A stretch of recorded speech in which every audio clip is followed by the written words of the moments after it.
sure there's a way to do that. Hello, everybody. I just don't know how to do it yet. We'd have to figure that out. Good evening. We're on a little bit late tonight. We mentioned we had a son get engaged over Christmas. And so we had our very first wedding dress try on tonight for our new daughter-in-law to be. So we had to go a little bit later tonight on the live so that I can go and actively participate in that with her. So last night's episode, we're going to go over that. It's a good episode. Yeah, we've been talking all day. It was a good episode all the way around. Yeah, literally going through the whole episode and just how much it was like mind-blowing for us last night. Yeah, we thank you guys so much too, because this is the number one, which I haven't even told this to Cory because I've been gone at the bridal dress shopping. We had more people registered for this live event than we have on any of our other live events, and we were getting a lot before, so thank you guys so much. We really appreciate that. So we're just going to let a few more people climb on. How come I'm not getting notified here? But yeah, last night was crazy, and we've been talking about it all day. We've been talking about it. We have a lot of ideas and thoughts on it. What are you looking for? No. Oh, it's right there. Yeah, I just pulled it off to the side so that okay. So that we could see it a little bit easier. Okay, there. Now I'm on live on my phone. Sweet. Oh, turn that down. Okay. All right. Let's see. Did you get to see the Australia Gets additional scenes? Yeah, I did. I had a couple of people send those to me, which is honestly crazy. Oh, what did you do there? I don't know. Yeah, I like it better the other way. Take it back. Take it back. There you go. Then we could just read more comments. Nice. But I don't like the background. That's what we're having a hard time seeing the comments, right? Oh, you're fine. Our son came in and did a couple of little things for us, and now we're having but yeah, I did see that.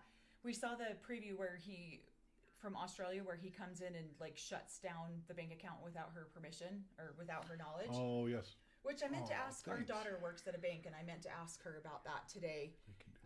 If he can do that without the other people there. Well, if they probably put him on as the main signer. I don't know. I don't know. But we never could do that. Remember trying to get off our kids' teenager accounts, and what a joke that was. Yeah. So happy belated birthday, Cory. Yeah, it was a crazy weekend for us. We did a lot of poker, way too much whiskey. And just the right amount. It was a long weekend. But we did like 3 different celebrations for Cory. I did. Thank you, guys. So that our grandbabies could be a part of it. Does the AUB have outside bank accounts? Yeah, they do. They have their own like whole system. Let's see. The extra scenes in Australia and UK are the bonus scenes that are shown later in the US. Oh, my daughter says, yes, as long as one signer is there, you can close the accounts. Oh, I did not know that because I felt like we had the hardest time when we were trying to get off our kids' accounts when we had teenage kids. So I was kind of surprised by that they could just remove people. So this episode there's a lot to dissect. If you just took it at face value, it probably looked fairly boring, but if you really started to dissect some of the things that are actually being said, there's a lot going on there. Yeah. And we were kind of looking at what we thought might be some more seed planting by Robin, and so we'll kind of go over that stuff too. Well, and it's belief systems. To be honest with you, it's interesting to have gone through the deconstruction of our original religious upbringing and belief. And so here it has been 35 years later that I haven't been a part of that.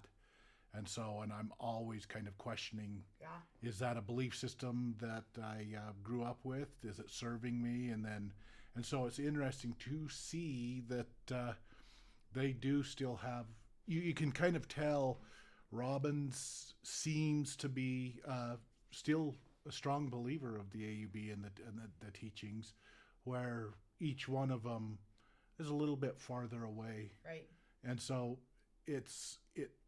the teachings we grew up with are all fear-based. So if you have fear of a hell in the afterlife, that's why a lot of these guys still hang around, still hang on that belief. They're worried that when they die, they will go to hell if they don't live this life of misery. And so I'm excited to not only see that these women are moving on and creating different belief systems, moving out of and away from Cody and that misery that was their polygamy. Yeah. And I'm excited because it seems like I think the kids, even though they're going through some difficulty, they really weren't raised. I mean, I was raised till I was 18, pounded in my head that fear, the end of the world, hell, damnation. And Christine talks about that in this episode there too. is so much. It's such a fear-based society. Yeah. So thank you guys for the flowers. You guys are sweet for that. Oh yeah, thank you, Grandma Lo. But yeah, it's definitely. And we did talk about a theory. I actually did post a video a couple days ago on my theory of why Robin and Cody would keep Coyote Pass. And I feel like we're seeing even more of that throughout this episode. But we've been really dissecting. So there was a scene between Aurora and Cody, and we'll get more into it. But we were really dissecting why did that scene feel so creepy? Like it felt off. Yeah, like what is happening and what energy is going on in this scene that makes it feel so off? Because if you just looked at it, it could, for all intents and purposes, be a father who loves his daughter, and he's trying to show up in a more, even in a greater capacity because she is, a stepdaughter. And so he's trying to show up in a way that, so if you just looked at it from surface, that looks amazing.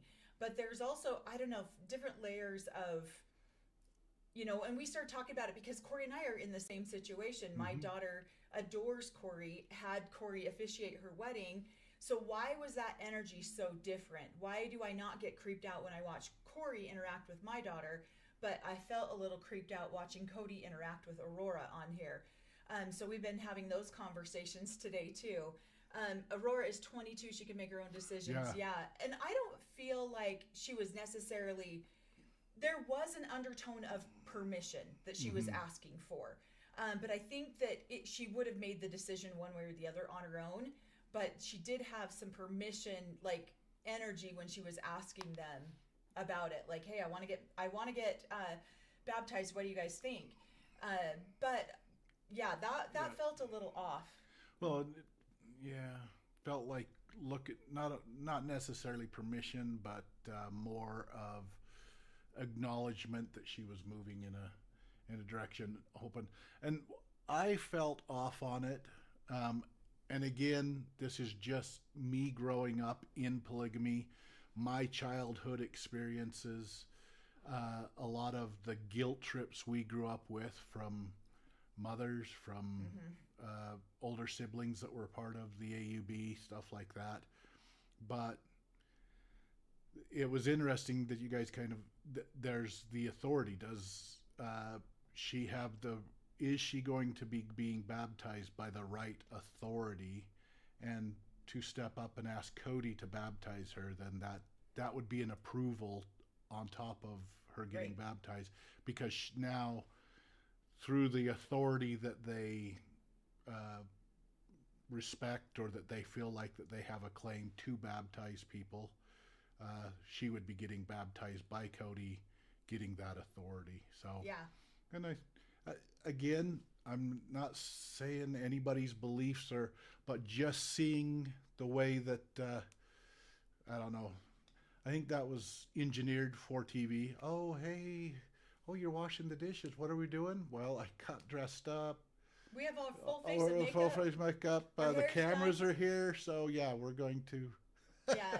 Remember, we trained this one before, and I talked to her about asking you. So they're manufactured conversations. Like it just feels like they're rehearsed conversations. Sorry, my they're sticky. Like they're going to be. Yeah, it feels so fake. Like it doesn't feel like it doesn't flow the conversation. I think at one point Cody was surprised that she asked him to baptize her, but I felt like for the most part it was like so.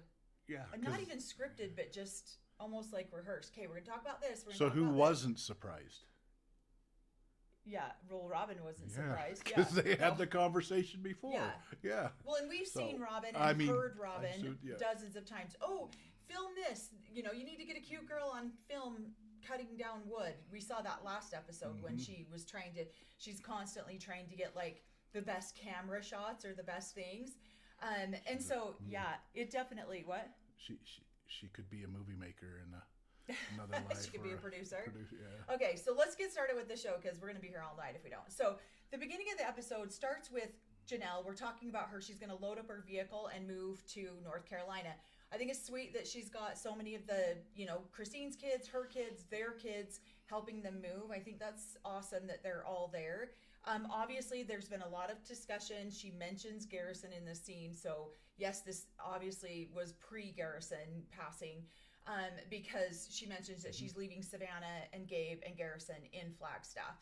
So, I'm curious if Savannah ever eventually moves to North Carolina with her, because Savannah's really young. That would be really hard. I bet that wasn't an easy move for Janelle to move across country. You know, when our daughter moved across country, she was 19. And I was like, that's too young for you to be gone. And obviously she did wonderful, and we're grateful that she had the experience, but it does seem pretty young. So I think that, I think it's awesome that Janelle is fulfilling her dreams. This is the dynamics between Christine and Janelle in here. You're really seeing that woman power. You're really seeing that supportive energy that most polygamous women don't get these opportunities when they leave. They have to go out there and create something. They don't have the celebrity status or the paychecks that they're getting from TLC to even make these kind of moves. Most of them will end up in a parent's basement, or they'll end up, I've even known some to end up in homeless shelters because they just don't have anywhere to go with, why are you waving? Katie's on. Hi, sister. Oh, Katie's on. I'm like, you didn't end up in a homeless shelter, did you? Yeah. I said that and you started waving. I'm like, wait, you didn't end homeless? No. Yeah, and so I think that that's really sweet. I love that Janelle is, she seems like she's a romantic, but then she's not. At the same time, she's just like, yeah, if it's there, great. If it's not there, great. That's fine too. So she doesn't have like a ton of connection to, she's sad to leave Flagstaff. She's sad to leave the area. But what was awesome is that she talked about her kids, the area, and that was it. Like, she doesn't care if she's leaving Cody. She's just like, peace out. I don't want to have anything to do with you anymore. So go ahead. Yeah. Well, and you can probably attest to this more. My understanding, or my growing up in polygamy, they were married and having children because it was their duty. It was their responsibility. Responsibility and duty. It was a commandment of the Lord for them to do it. And that lightning or the soulmate part of it is not a part of it. It's probably more frowned upon. You are supposed to be doing duty. That's a plus if you've got somebody in there, but you are supposed to love all the women. The women are all supposed to love you. And it is hard. It is hard. It does not work. My dad had 2 wives when he passed away. He started with 9. Some of them passed away, but some of them left too. So it's a hard lifestyle, and there isn't this deep romantic love within it. And yes, Cody, married for duty and responsibility a lot. Yeah. And if there's a slight attraction, that's a bonus. Yeah. But that's not necessary. It's not part of the... It's not only not necessary, it's not it's encouraged. Almost better if it's not, it's all better if it's not. It's encouraged to be... You guys are working together as a team, and you're going to raise righteous children, and you don't need to be all lovey-dovey. In fact, if you're too lovey-dovey, and that's frowned upon. Yeah. So you should only be having that lovey-dovey intercourse to make children, and the rest of the time, to make the children. I know, lovey-dovey intercourse. Yeah, you're only supposed to be that way. Intimacy, to make the children, and then the rest of the time you're a robot going through the... You're going through the motions and you're taking care of a family and you're taking care of children. You're not out there to have relationships with your husband or your partners. Your little sister, Katie, Cory's little sister Katie says the number of cuss words that escaped my mouth during this episode and sneak peek. And it's true for those of us who have actually lived in this. You know, it might have felt like a nothing to everyone else, but we're watching this going, oh my gosh, I am gonna just. This man is the arrogance and is unreal. What?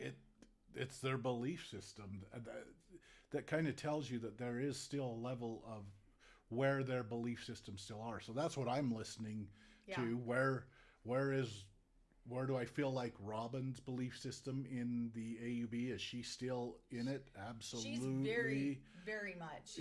From my point of view, Cody's a little less, you know what I mean?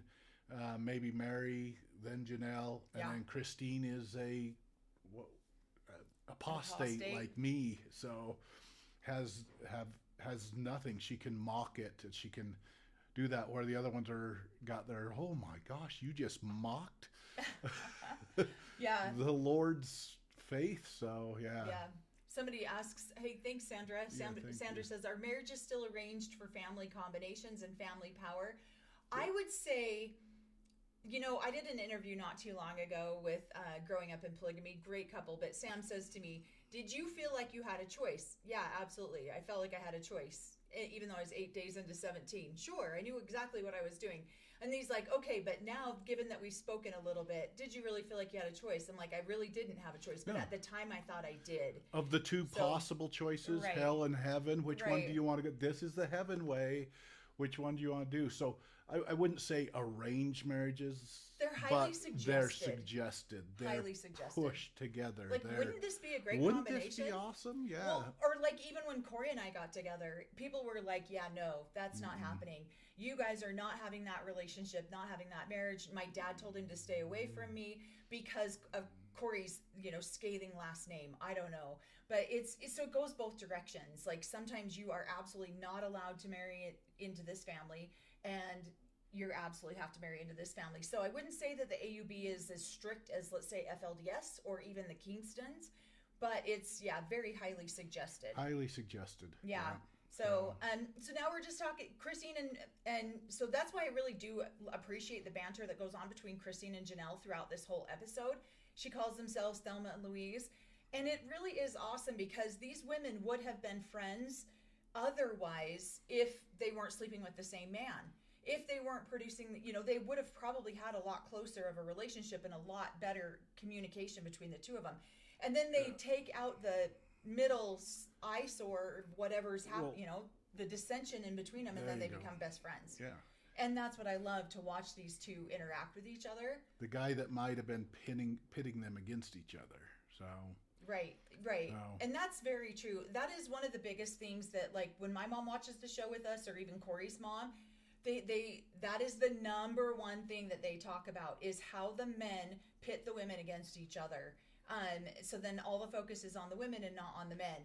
And that's the number one thing that they complain about. Yeah, because he's the righteous authority that if they're arguing, then he can come in and, okay, you guys need to create peace amongst yourself. And I'm well, wait a minute, you're the one that started it. You're the one that told me that she said this, and so and so then Cody comes back. I don't know if this man has like any filtering process that's like, hey, you know what, that might be a really stupid thing to say on TV, but I don't think he does, because he gets up there and he's like, it wasn't meant for me to know that Janelle was moving. And this man is so butt wounded that these women have actually taken on their lives and moved forward without him. And he gets so wounded. Well, they just left me behind. And it's like, wait a second. You literally never call them. You never go to their house. You don't actively participate in raising their children. And now somehow you're wounded that they're like, okay, I'm going to pick up and go somewhere else. You know, and it's funny, having experienced this firsthand. You know, my ex-husband would go to work at 6 o'clock in the morning, come home at 7 or 8 o'clock at night, and had very little to do with raising our children. I did most of the children rearing, which is part of your responsibilities in this religion. And then when I go, okay, that's enough. I think I want a partner who's actually a partner, wants to hang out with me. I'm the bad guy because I decided to leave. I mean, obviously there's a lot more reason than just that. Yeah, but and still. You probably can go into this more, but kind of tells you a little bit where their belief system is too, because they made a covenant in their belief system with God that they would stick together, that they were sealed together through all the hardships, all the stuff. And so he's stoically stayed there, even though he's distanced himself and left them out to dry, let them work on their own. But he doesn't have to, he has not broken his covenants, if you will. Right. So there's a lot of judgment that comes, I feel like, from both of them on these women have broken their covenants by leaving and not connecting. And we'll talk about that a little bit too when we get closer, because that's such a load of crap. That's their belief system. Right. Well, and the fact that he just thinks that there was a chance to work it out with him and Janelle. Like, we saw the FU fight on TV. Well, and if they were willing to do that in front of cameras, what's happening off camera? And I know that one was kind of pretty explosive, but just the fact that this man can literally ignore these women and have nothing to do with them, and then be surprised when they don't, when they're like, okay, we're good. Well, and we've lived our life without you anyways. So not have the same care, I feel like, for his children with Janelle as he, and so that mother bear came out and just, I'm done with him. So I love that part too. Yeah. Then I just think, okay, just everything. I find it interesting. For years they didn't let. I've heard all the complaints. They never let us see inside Robin's house. They never let us film. You know, we're not seeing Robin or her kids as often. And now this season, it's almost like, did they hear the complaints and now they're starting to fix that? Because now we're starting to see a lot more inside shots of Robin's house. Won't even lie, I threw up a little bit in my mouth when Cody's talking about how he's flirting with Robin. Oh, I'm just, trying to turn you on. We never hear that kind of, I never did. I never heard my parents talk like that to each other. I never heard them be tender with each other, sweet with each other. Never heard, like my dad would flirt with my mom. Sometimes he'd play with her hair and he'd say, oh, your mom's the most beautiful thing I've ever seen. But that would be like the extent of it. It would never be like, oh yeah, I'm trying to turn you on.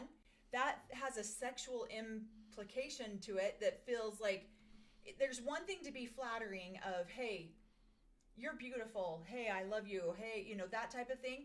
But to go to a sexual point, I feel like he just went from like, there's no sex to way over on the other side of it, where now he's talking about having a towel and flexing his muscles. Mm-hmm. And yeah, I'm like, wanted to throw up. That made me gross out. And the fact that he's like, I'm always looking for attention, because he's an attention whore. Mm-hmm. That's why he needs attention, because he's an attention whore. Mm-hmm. And, 3/4 of his family left, and now where's he getting all of his attention? It's always Robin.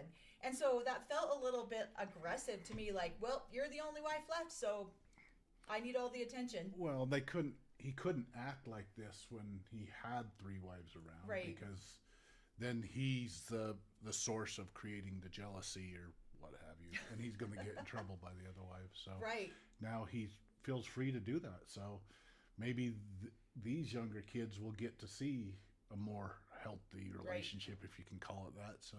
Well, and I just think it's ridiculous too, because he talks about, a couple episodes back when he talked about, I had 3 women leave and not find me worth staying, and I hope Robin doesn't find me worth, finds me worth staying. And I'm listening to him going, you just treated these women like shit for 10 years, and they didn't think that they were worth anything, and now you're upset. You want Robin to, he constantly needs his ego stroked all the time. Or he gets insecure. He's like a little puppy that doesn't quite know, you still love me, right? You still love me, right? You're still turned on to me, right? How would you feel if I did that to you all the time? You'd be like, oh my God, Melanie, get out of here. But how many years did he have that? He was in a society where when he came to each one, he was the center of the attention. And now... Yeah, he was the center of the universe all the time. And so now he doesn't have that all the time. And honestly, if I was Robin, I would just be like, you are exhausting. Get out of here. Like, I obviously enjoy it when you flirt with me or pay attention to me, but I don't need that to validate who I am. I don't need that in our relationship to make sure our relationship is secure. Yeah. And so that's what I think is funny, is that he's like, I don't know. There's just nothing about Cody Brown that reeks any sort of sexiness to you? Sexiness to me, not at all. And I'm just like, ugh. So sorry, that didn't mean to bring that one up that long, but obviously this is a staged conversation. This was something that they were like, hey, we're going to talk about this. Let's sit down or we're going to come and film. What are we going to film? Because if you notice, I think it's funny that a couple weeks ago they had to go out on a date and they could have a real conversation without little kids running around. And now they're having a real conversation. Where are the little kids? So it was obviously staged conversation because Robin wasn't sure if it was going to be safe for those little kids to be a part of it. I think the nanny's doing her job. Finally, now we know what the nanny does. She keeps them out of the room so they can talk about awkward things. I think it's awesome that Aurora wants to try to find a path to God. I think that's great for her. The part about it that makes me uncomfortable is when you come from a large family like this, there's always comparisons. Well, your brother did this, or your sister did that, or, your little sister is way farther advanced than you are. Where are you? And there's always this comparison. And I feel like the parents do this to the children because, Melanie learned her articles of faith. Where are you? How come you haven't learned yours? And it's the way that they kind of like make kids just feel like crap about themselves. Like, I'm never going to be as good as my sister. And it's amplified so much. Like, it happens in monogamous families too, I know that, but it's amplified 100-fold in polygamous families because you have 100 other people to compare that child to. And instead of just being happy for that child. So I feel like, there's been such a separation with a lot of the other children. And so now there's going to be this constant, well, look, Aurora's found her way to God. And so that does two things. That makes Aurora have to constantly be finding her way to God, constantly be living up to this expectation that they've now set. And then it makes all the other kids feel like, oh, well, am I going to be as good as Aurora one day because Aurora found her way to God and I haven't? Well, and it's not only causing slivers. I feel like they can cause slivers, if you will, between the wives, but they also do it to the kids too. Mm-hmm. So always comparing the kids as they're growing up to be more like this brother or this sister. Yeah. The sister who got married at age 17. I know. My dad would say that to everybody all the time. Well, look at Melanie. Melanie's got, look how beautiful her babies are. I'm 19 with 2 babies. And look how beautiful her babies are. Look how well her husband's taking care of her. And then when we started courting another wife, it was like some of my siblings that had never grasped onto polygamy or wanted to be even a part of the church or even come to church, my dad was constantly comparing them to me. Well, guess how much those siblings liked me? They hated me. And they were such jerks to me most of my life because they were never going to add up to what my dad made me out to be, that I wasn't. I was in a miserable marriage where my husband wasn't happy, treated me like complete crap, was constantly out trying to look out after other women, but my dad would make it sound like I was in this wonderful position. So that's one of the things that I'm worried about for Aurora, because I always wanted to please my dad. So it was like I had to put on the best show. I had to make sure that I went to church every Sunday. I had to make sure that I was living my every commandment, anything I was supposed to be doing, I had to do it right. So that's what I'm worried about for Aurora. And it might take her into her 30s or whatever to go, shoot, is this the path I really wanted, or is this the path that I did because the choice I thought I needed? Right. Of the two choices. Yep. And then it makes the other siblings go, well, we'll never be as good as Aurora, will we? So and the conversation is awkward. The whole thing is really uncomfortable for us. The way that she's looking at it, like, no, I'm not getting baptized into the church. And I felt like she almost didn't quite understand what actual baptism means, especially in religion. Well, she's learning what baptism means. They're using their dogma of what baptism means to both Cody and Robin, that when you get baptized, you're being baptized into the church, whatever, of the AUB, or what they say it different, but they're being as a member of the church. And so you are now a member of that church because you were baptized in it. So that's where I think Cody and Robin's dogma's coming in, because they were both baptized into that church as a member, and they're wondering if that's is this really the church you want to choose? So giving those questions, okay, if you're just getting baptized, then that's great. And but you do need that right authority. Right. And I had done a post a couple weeks ago about the kids getting baptized, or something about, and people were arguing, like coming onto my comments, and they're like, no, their kids haven't been baptized. And Robin did confirm in this episode that her kids were baptized into the AUB church. Usually they are at 8 years old. Yeah.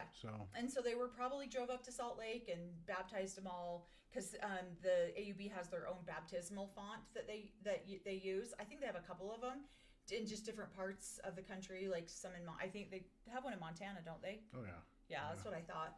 And they probably have them in every community.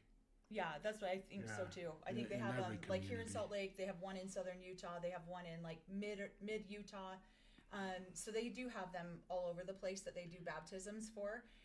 So I'm sure that they just brought all the kids up here and baptized a bunch of them. Like when I got baptized, there was like 5 of my siblings. We all got baptized at the same time.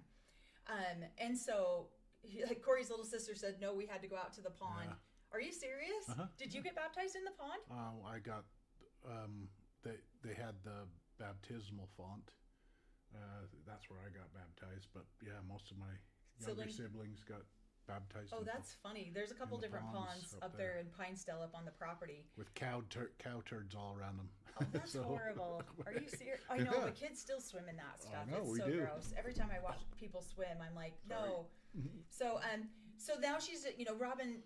it's funny because you can see the wheels turning in Robin's head, because I feel like she has genuine happiness here. That she, Cory, your sister. No, we had a baptismal font in the blue building. Yeah. I really thought you got baptized in the pond, because so many people that we know get baptized in the pond. Yeah. There's a couple different places, but yeah, we did at the blue building also. Yeah. So I can see the genuine like pride in Robin's face when she's watching Aurora speak about this, and that's what Aurora says. No, this is my way to God. So I can see that Robin is very genuinely proud of that and really wants that. But then you can also see the wheels turning, like, well, wait a minute, she's not going to get baptized by the proper authority.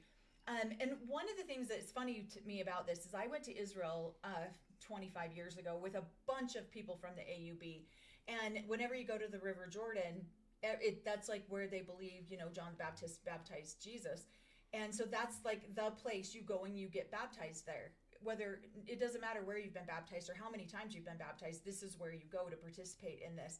And it was interesting to me to watch the discussions amongst the people in there of, who's going to baptize me? Where did you get your priesthood from? Where did you get your priesthood from? And so they're like literally bantering, having these conversations about who they can get baptized for. Now, if you come to the river and there's nobody there to baptize you, there is a volunteer or somebody who stays there at the visitor center that will baptize people.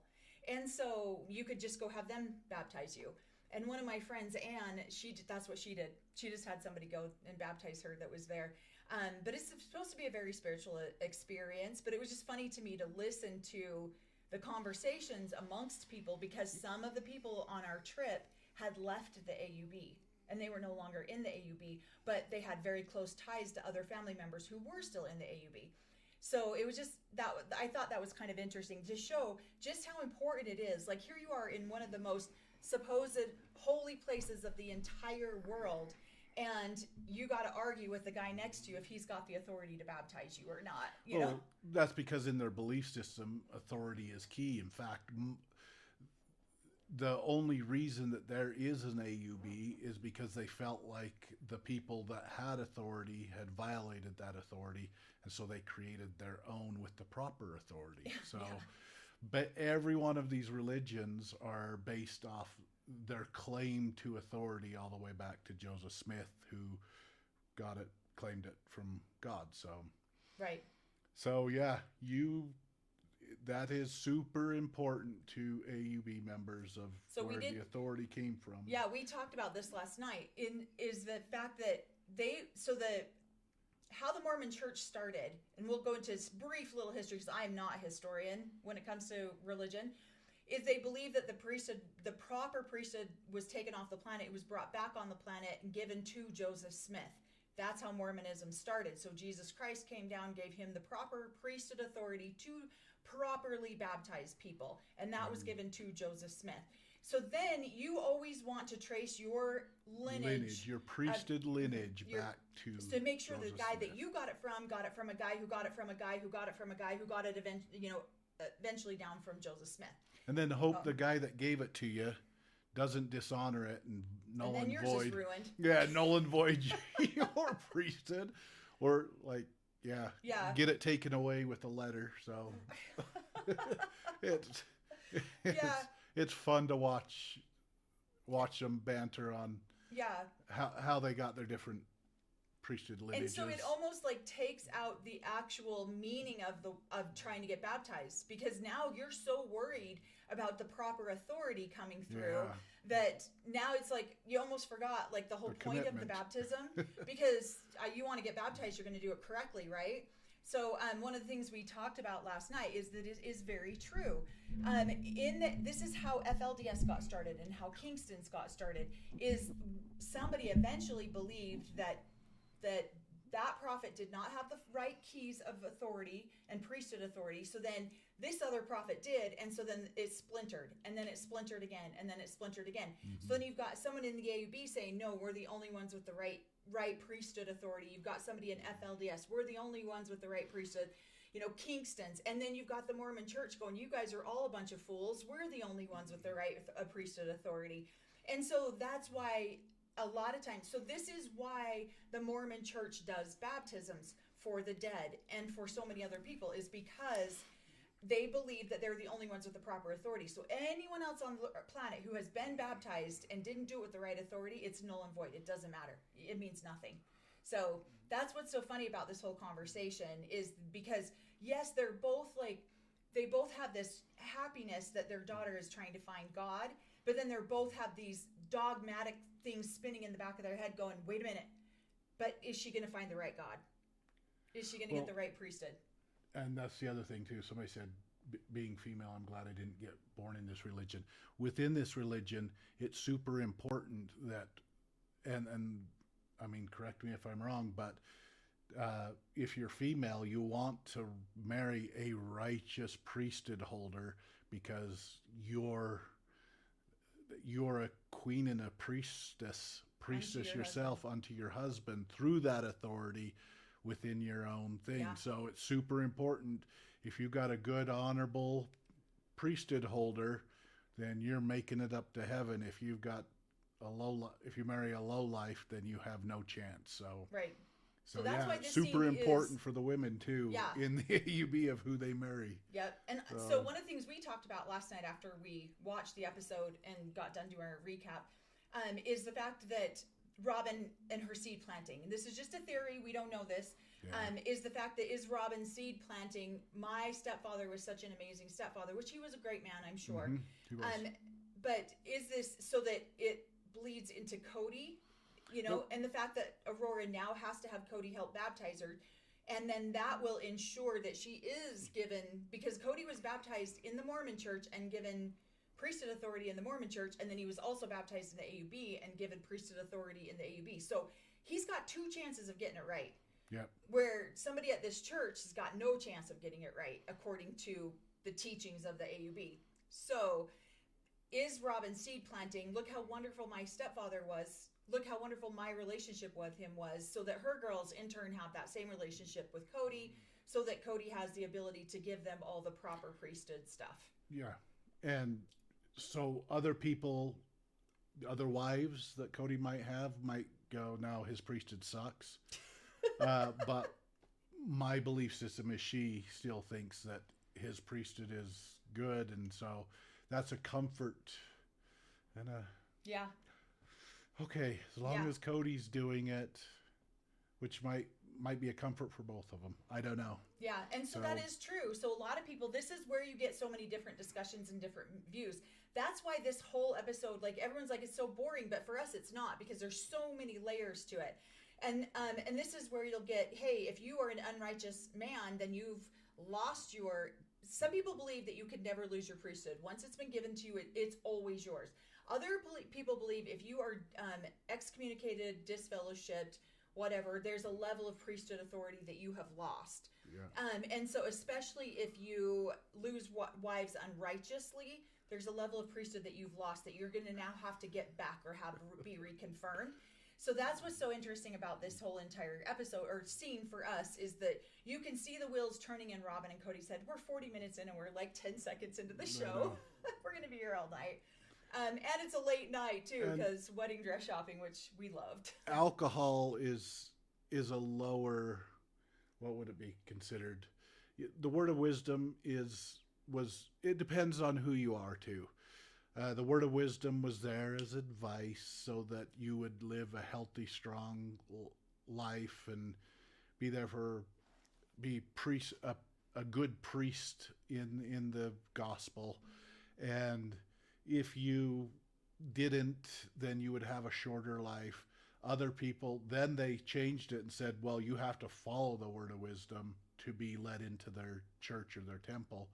And so a lot of times people will, for a year while they're getting ready to go in the temple, follow that word of wisdom, or they'll be good for a year.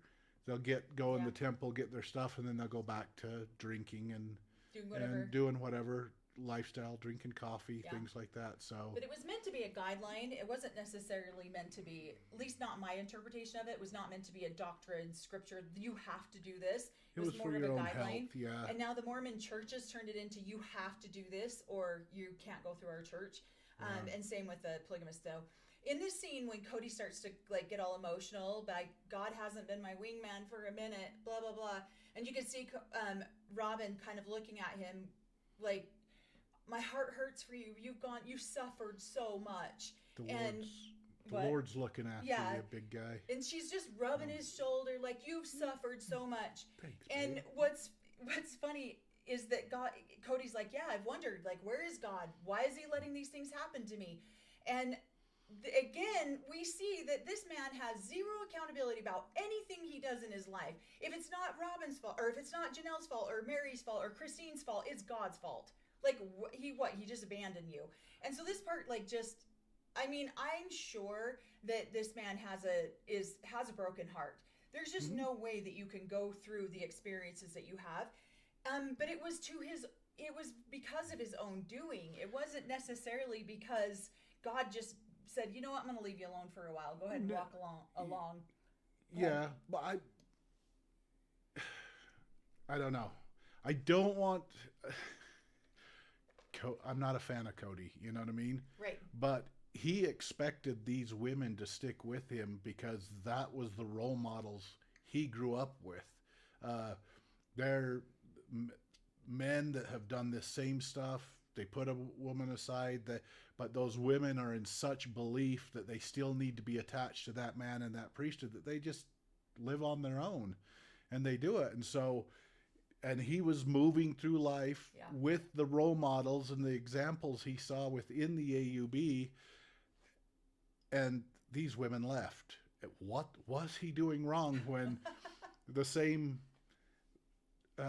good priesthood holders within the AUB are doing the exact same thing he is, and the women are sticking with them? Right. And so kudos to these ladies. There are some women that they stick it out because they have to. They feel like they have to. They feel like they're honoring their covenant, and life is part of growing up in the AUB is living in misery. So I just think that this whole scene is very uncomfortable and very awkward. Now there's some people, somebody's saying, oh shoot, I missed that comment. Talking about Cody has proper priesthood authority. So this is one of the things that bothers me the most about this scene. You know, my oldest daughter, she's 31, and Cory have a wonderful relationship. But when they get together, it is not cringy like this. And so as we were talking about it earlier today, my thoughts on it are, there's different levels of healthy masculinity. And because we've all witnessed how unintegrable this man is, he displays a very toxic level of masculinity. And so when he has conversations with his daughter or a girl child, it feels very unhealthy. It feels very icky, and something feels wrong about it. and especially when they're hugging and stuff. And it's not because of any sort of, I don't feel like Cody is a predator in that regard. I've had comments about that, but I don't feel that way. I feel like he is so unhealthy in his masculinity that he just sees toxicity. And so it's hard to watch these young girls who want healthy masculine energy in their lives lean on one of the most toxic masculine men I've ever seen. Not masculine, I don't want to even say, one of the most toxic masculinity men I've ever seen on TV. And so that's what makes it so icky for me. Where when I watch my daughter with Cory, it's sweet and it's tender, and I have nothing but gratitude that he showed up for her in her life like that when she didn't have that with her own biological father. And so I have felt very grateful that we have that back and forth, and it doesn't feel icky to me, where this scene felt super icky. But Aurora is so young, and she wants their approval so much that she's willing to give him. It's almost like I feel like we needed another freaking purity speech, but not in purity. But it's like, here, I'm going to give you this gift because you've shown up for me in such a toxic way. I don't know. Yeah, what do you think? I don't know. It's so hard. Yeah, we were both like, this scene just feels so icky to us. It feels so pre-planned. What? Nothing. I'm just biting my tongue. Cory's biting his tongue. No, you could say it. No. Oh. There's a different mentality. I grew up watching different priesthood holders where they're always looking for a next wife or a next. They're always looking to add to their family. And I'm not saying anything here, but there's just a creepiness about it. And then you meet healthy humans that are like, no, we're a family, we're husband and wife, we're not looking to add any other people through it. These are our kids, we want the best for them, and it's, I don't know, more of a father. There's a father-daughter bond there. Yeah, father-child bond. This it's feels really forced. It feels like a forced relationship, or, I don't know. And that's all I'm going to say. Okay, so it feels forced to me, and it's almost like, everyone says Robin learned so well from her mother, and she made Cody her best customer. She's always giving him something. Oh, look, I'm going to give this to you, and now you're going to love me more because I'm holding you into this high esteem, and I'm going to give this grand opportunity to you. And I feel like that's really what Aurora is doing. She's learned from her mom. She's learned from her grandma. Hey, I am going to stroke your ego to the point where I'm going to give you this opportunity to baptize me because it's such a big blessing and you deserve it. Whether he does or whether he doesn't deserve it. Well, and so she lifts him up and puts him on this pedestal. So then of course he goes in and he's like, oh my gosh, I'm so proud of you. I love you so much. Where the other daughters, and this is another thing that feels uncomfortable. He has daughters older than Aurora that he does not express this level of caring for. Like, he barely remembers some of their names. Like, they won't even have anything to do with him. And that's what makes this so toxic to me, is that he can't figure out how to use his masculinity in a healthy way, that he is a good father and a good steward over his family. He is so toxic that only one or two people that fall into that contribute to that toxicity are who he pays most of his attention to. What do you think? Yeah. With the other kids, I think they hold him accountable for some of the ways that they are treating their mother. And so there isn't that close bond. If they say anything negative about Robin, point out the obvious, then they're basically cut off, if you will. Yeah. So they can't they can't tell their feelings. And when you can't express your feelings of sadness, hurt, that you don't have a connection. You can't create that connection. And so in some ways, to me, it almost feels like, oh, look how this daughter, and she's doing it too. Look I'm a good daughter. You're a good dad. These other kids are beating up on you. And so it's one of those things where, man, knife in the kidney for his other kids. So maybe she's not treating him like her best customer, because obviously she's not his wife. Like her mother would. Her mother would treat him like the best customer, but she's going to treat him. She's best daughter. Like the best father. You know, he's father of the year 24/7. If Cody Brown genuinely hugged his other daughters the way that we see him try to interact with Aurora, I think his relationship with his other daughters would change dramatically if they felt like he genuinely would give them that type of affection. Well, if he treated Robin a tenth of the way he's treated any of these other women, you wouldn't have that connection. Robin would be out the door. Well, she'd be like, those kids would turn on him quick too. Yeah, so the kids, and so why? So it is. It's, I don't know. There's, you see this whole thing come together, and I'm like, I'm missing a few of the pieces. Where's those pieces? Because something felt a little weird there. Yeah. So. Juliana says, which is why it is so important to Cody and Robin to isolate the chosen 5 children to sell their lies to. Yep. And I agree. And they repeat them. Yep. So they've and got good. Yeah. Sorry. Go ahead. They've got created good little puppets to parrot exactly what they're saying and feeling. Yeah. So it's not coming from Cody and Robin, and parrot the victimhood of both of them. Right. In this situation. So. Right. And somebody says, I'm sure Garrison would still be here if Cody showed him that much affection. And I think he would be too, to be honest. I definitely don't want to pin that type of tragedy on one person. But if that child would have felt even 1 ounce of the affection that he's watching, you know, I can't even imagine. Now, going through this myself, I have literally lived through this, where I have watched my dad shower affection onto other children and then forget I'm even there. And I've watched this, especially with one of his wives. He will go to every single thing of that wife's. He will spend money, which my dad will barely spend a tank of gas to drive across town to go to. I mean, he will come to a graduation, but because he thinks education is important, but he would never fly to another state to watch me do anything. And I've watched him for this other wife's children. I've watched him, and these are not his biological children. None of her children are his biological children. And I've watched him take airplane flights, and I've watched him spend hours and hours, like, loving on these kids. And then he comes home and then he brags to us about the diploma this kid just got, or, you know, tells us all the wonderful things that this wife's children are doing. And the rest of us are like, yo, we're sitting right here, Dad. You've never even acknowledged one single thing we've done when it comes to stuff like that. So this is a very common. And just having gone through that experience, I can imagine what the original, like his older children, if they ever watch the show. Mary even admits in here that she doesn't watch a lot of the episodes. Like we've said before, most people we know don't really watch a lot of the episodes because it doesn't feel real. And so Mary herself said she only watches the important parts. And so I think that's funny. But if the other children watch it, I feel sad for them.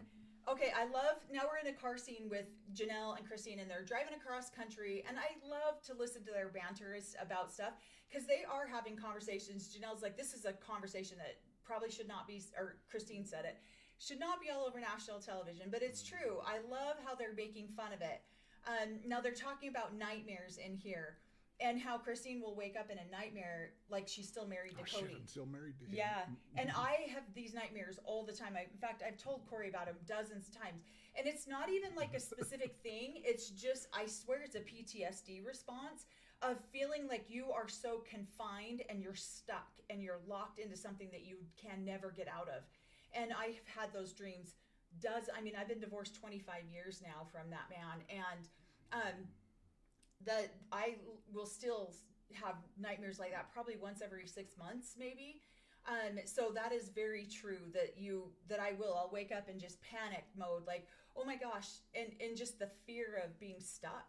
And I can never get out of this because it's an eternal marriage, even though I did get a release. I think it's funny that Janelle's just like, yeah, I don't need to. I love how Christine, what did she do? She romanticized everything. And so I think that when she left, it was a little bit harder on her. It was a little bit like a shatter, like her dreams were shattered. Where Janelle's just like, seems more like a business transaction to Janelle than it did anything else. Well, I mean, yeah, she probably, and I don't know Janelle, but she probably kind of grew up watching very similar. Didn't her mom marry his dad? Yeah, her mom married Cody's dad. Yeah, so probably watched the same thing of them just muscling through. Didn't really see any healthy romantic relationships. That's the interesting part. It's, you have to look outside of the AUB. You have to look outside of some of these relationships to actually see what a healthy relationship looks like. I never saw healthy relationships growing up. Never. I had to look, well, and then that's one of the reasons why we struggled, is because we just didn't know what a healthy relationship had no clue. Yeah. Had to learn. When we got back together, we had to define what is it that we want. What we wanted to create in a healthy relationship. Right. Yeah, somebody said in here that will Robin be jealous if they got another wife? I mean, Robin's never going to allow him to get another wife. Well, I think she would probably push to. It looked like in some of it she's pushing to get that, because I think she's the most embedded within the belief system of the AUB that she does need 3. I don't think he will now. I think he's found his true love, he wouldn't be able to get married through the AUB. Not at this juncture in his life. He would have to be what's called an independent polygamist and do it himself. Right. Yeah, where they don't. Because he's got the right priesthood. Right. So she believes in his priesthood. So. Right. And so I don't know. We'll see. Yeah, I think it's interesting to listen to these two banter back and forth, and they talk about oh shoot, there was a point I was going to bring up and now I forgot. Sorry. But no, it's good. My brain's just like going. When they're going to the little hut here, you said something about the dreams. Yeah, no, they were talking. Yeah, he double dipped his priesthood. Well, that could not be a good thing. Well, he's got 2 lines of priesthood, and so if one's null and void up in heaven, the other one should kind of kick in. So he's got other options. But it depends. If he got that paperwork from the AU or from the LDS church that, because he was excommunicated. Well, I don't know. He could have been. He might have. I don't know. He might have. The church, especially since he came out open that he was a polygamist. Right. I guarantee the church probably did a whole. Here's your paperwork. His priesthood. Yep. Yeah. But then again, a lot of people don't believe that Melanie? anyone can sever your priesthood. Once you've received it, it's yours. You can never have it taken away. Yeah. Some people believe that. Some people believe that. So it just as long as you. Right. Yeah, or believe that in your heart thing. Right. So then Grandma Lo says, "Do you still have nightmares?" I do, actually. Yeah, I really do. I in fact had one not too long ago, and it's just like that. I have claustrophobia really severely, and that's probably the thing I could relate it to the most, is that feeling suffocated. Like, I can never get away. I can never. And life with Cory is just so easy. Like, we just get along so well, and it's so easy that. And with my ex-husband, it was just a constant power struggle all the time, because I am not one to be told what to do all the time. And so it was hard. It was really hard to be in. And he was not nice. He was very mean. And so that makes it even harder. It's weird. I've only been married to Melanie, so my nightmares, I guess, would be growing up. Some of my nightmares that I grow up with are from being a little kid. So watching the parents. Being in confined spaces also. Yeah. Mine are like I'm a little kid waking up like, oh, I'm a grown adult now. No, I'm not. I'm not being put in small dark places. Yeah, so. They were actually put in pits when they were a form of discipline up there, and we're actually going to do a podcast on that one. Yeah. So scary. Yeah, it was terrifying for these small children. Okay, so I love that these guys are going. This little plot is really actually kind of a cool idea. I think that would be really cool. I would love to go there and just look at other people's stuff just to see what people are letting go of. I think it was like Christine's already let go of Cody so much that for her to just let go of a dream catcher, I think is awesome. But Janelle took a huge step by letting go of that whole necklace, and it had so many ties to do with that horrendous, like, I'm sorry, the Sister Wives Closet necklace or jewelry line is horrendous. Nothing in there is anything that I would, but I'm I don't wear a lot of jewelry. I'm very simple in that way, but it's so gaudy. and it's so big and thick, and it's just like not even, to me, it's not attractive at all. I think that when you're in polygamy and your husband gives you a gift, you romanticize the shit out of this gift for the rest of your life. I literally, in my basement right now, I'm embarrassed to even admit this, I literally have a stupid wrapper from a date that I went on with my first husband. I have like this little old box with a bunch of stupid stuff.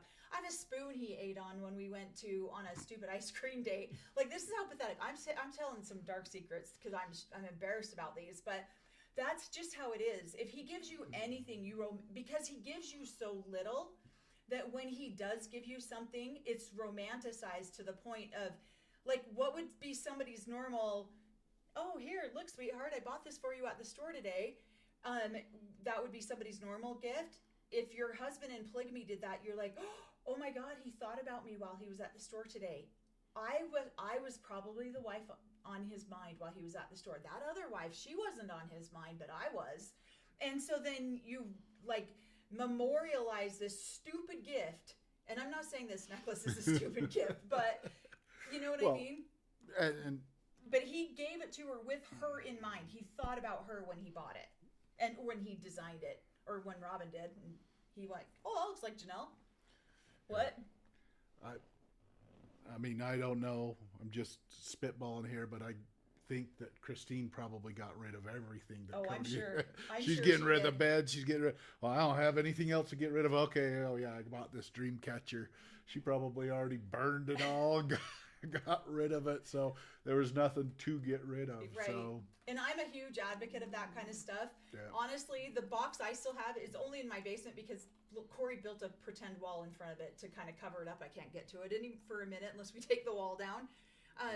Let's see. So I just think that it was really kind of a cute idea to stop there. We looked it up. I can't find like an actual location for it though. Like, I can't find coordinates for it, but I didn't do a lot of research into it either.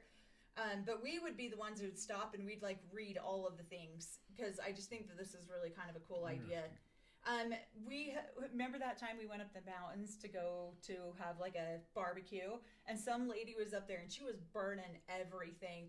And I felt bad because it was like a double fire pit area, and it was like the only available fire pit. So we're like, we'll just sit over here with our kids and like cook dinner while you sit over there, burn all of that shit, girl. I have no problem. Like, we don't want to get. Can we roast marshmallows over your over your last pictures? life? I know. And I felt bad, so we tried to keep our kids like rounded up. But when you have 5 kids, you go through all the trouble of taking them up the mountain to do dinner. Yeah, you still go, even though somebody's burning a previous life.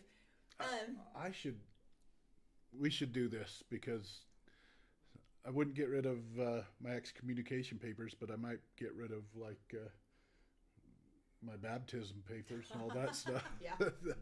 Here, letting that go. Right. Even though they took it away, maybe right. give them a copy of my takeaway too. So.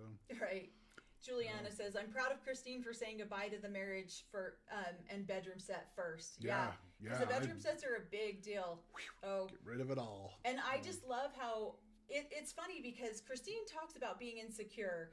And, Christine always has had a voice that I've ever known of. But unfortunately, this religion will break that in a lot of women.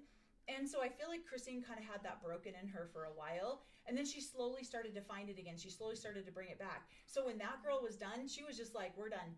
And she just handled business and got it taken care of and didn't need to mull over it and feel sad about it and go back and revisit it over and over and over again. She was just done. So what are you laughing at? Cory isn't ready to get rid of those mementos of my brother husband down in the basement. No, we went down there and locked him in the... So we got rid of the brother husband in the shed. So no, it's a false wall.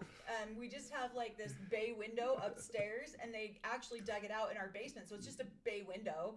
It's a really small room, and we needed the wall space for something, so Cory just ran sheetrock over the front of it. Eventually, we'll go down there and fix it. Who knows? But get rid of the stuff from our first marriage. Yeah, all that stuff's in there too. Dang it, we gotta get rid of all that. So, but I do appreciate, we skipped right over Mary's Airbnb. I think that's freaking awesome that she's getting rid of the Airbnb. Or she's not getting rid of it. She just doesn't want to keep it open. It's not her dream anymore. What? If the brother or husband shows up in a shed somewhere, it wasn't us. We should be saying this. It wasn't us. No, it wasn't. Didn't you keep a lot of church history records? I did, yes. I actually do. I left the AUB for a little bit of time, and then I ran back, and I actually have a podcast all about that. And I went back to it about a year later because I thought God was punishing me for something, and apparently I got rebaptized, but I don't remember doing that. But I found my rebaptism record, so I've been baptized like 5 times. I know, because you're a bad girl. I was a bad girl, and I was actually a really good girl. I've only been baptized once. Well, I guess twice. So. Were you? Oh yeah, because you were baptized in the Mormon church too. Yeah. So, what's your podcast name? It's Notes to Self 444, and you can find that on YouTube. It's one of the very first videos that I've posted on there. I kind of talk about like why I left the AUB, and then I left when I was 22, and then went back when I was 23. Well, I left when I was about 21, and went back when I was 23, something like that. But yeah, I think that we're back to the scene where Aurora, because we're going to just beat the hell out of this scene with Aurora and Robin and Cody, of her asking him to now will you baptize me? Well, go ahead. There was just something, I'm sure everybody saw it too, just something fishy about it. So something's going on. I want to see what the rest of the story is in episode next or at the end. Well, one of the things that I noticed in there is she said, will you baptize me? And he asked her a few questions, and she said, yes, yes, yes. And then he goes, well, then yes. And how easy that was for him to just say yes to her. How many couch interviews have we watched where everyone's like, it's so hard to get a commitment out of Cody. It's so hard. Like everything you do with Cody is so hard. It takes so long. It's so blah, blah. And then she asks him, and he just glides off his tongue. Yep, I would love to do that for you. I'm like, wow, Cody, if you had this relationship with the rest of your family, do you know how much less trauma there would be in your family? If you just listened, because he asked her questions to gain some clarity about her position about getting baptized. He asked her questions, he listened to her, and then he just agreed. Okay. And I'm like, how is that so simple? But it was. And if he did that with the rest of his family, I can only imagine the relationships that he would have with the other people in his family. Well, because they probably had this whole thing before, so I know. She said everything it's the way true. that it's they true. had practiced it. So I thought it was a little odd that she was so emotional about it. I mean, I get that baptism is a spiritual thing. I get that it's like this, committing yourself to God. I understand all the spirituality parts of it, but I thought it was kind of interesting. I don't have an opinion one way or the other. Other than I feel like maybe it's not the healthiest thing with the way that she's crying. And because it's, again, what I was saying earlier, Robin was taught how to make Cody her best customer. So did she teach her girls how to put Cody up on this huge pedestal too? And so now she's giving her dad this gift of, here, I'm going to give you this opportunity to baptize me.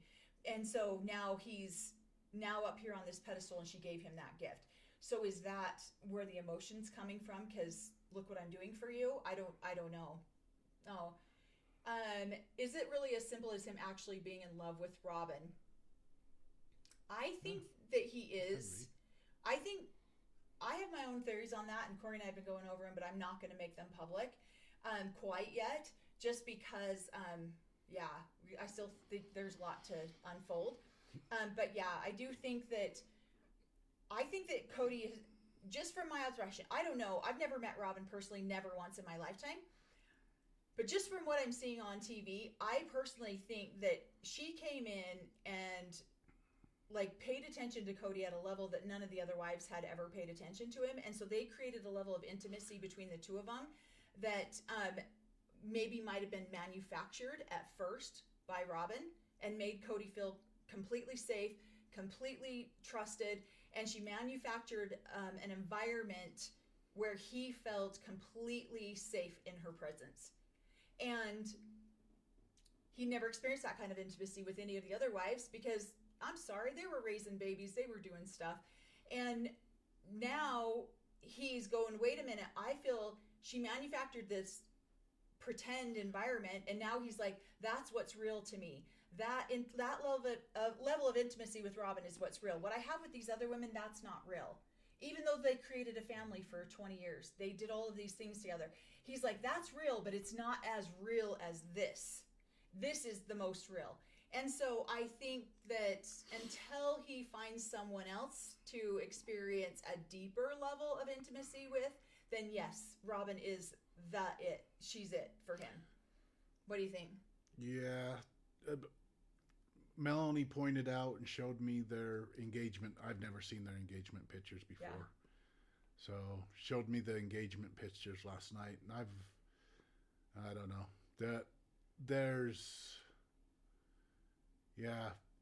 Christine, and I have some thoughts. Christine and Janelle married him and probably handled it the right way and did everything that they were supposed to do as wives coming into the family.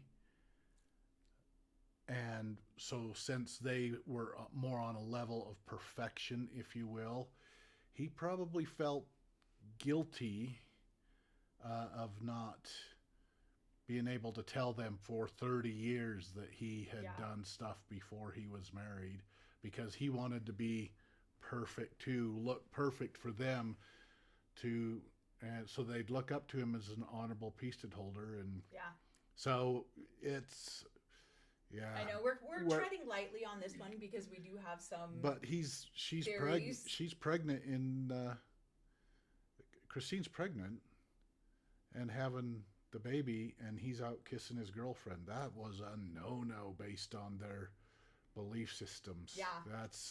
They should have waited. So, and everyone's saying, do you think Robin and Cody were intimate before they were married? I 100% absolutely not. That is absolutely never allowed. And then I find out more stuff, and now I have a different opinion.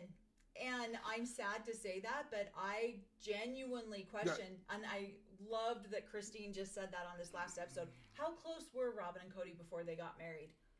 And well, and the belief systems of different people within the AUB. You kiss somebody, that's like adultery before.